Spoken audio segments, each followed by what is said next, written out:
আপনার বাসা কোথায়? আমার বাসা যেখানে থাকি কোথায় থাকেন? ওই বাসায়, মানে বলতে চাচ্ছিলাম কি আপনার বাসার ঠিকানাটা কোথায়? ওই যেখানে আমার বাসা ওখানে আমার। তো ভাইয়া আপনি কি বিয়ে করছেন? হ্যাঁ বিয়ে করছি, তো কবে বিয়ে করছেন? ওই যেদিন করছি ওই দিন।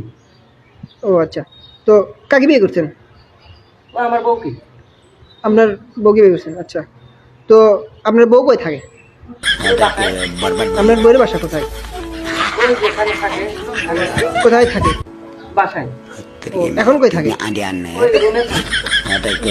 রুমটা কোথায় ভাইয়া? ও আমার বাসা যেখানে ওখানে। আপনার বাসাটা কোথায়? রুম যেখানে। মানে বুঝতে পারছেন না, আপনাকে বলছি যে আপনার বাসার ঠিকানাটা কোথায়? ও আমার বাসার ঠিকানা, জি জি জি মানে আমার যে রুমটা জি জি জি হ্যাঁ। ওখানে আমার বাসার ঠিকানা। মানে ঠিকানা বলতে কি নামটা বাসা, মানে এলাকা বা কোথায় থাকে সেই নাম? বাসা, বাসা, এলাকার নাম বাসা। বাসা। ও আচ্ছা ভাই, আপনি তো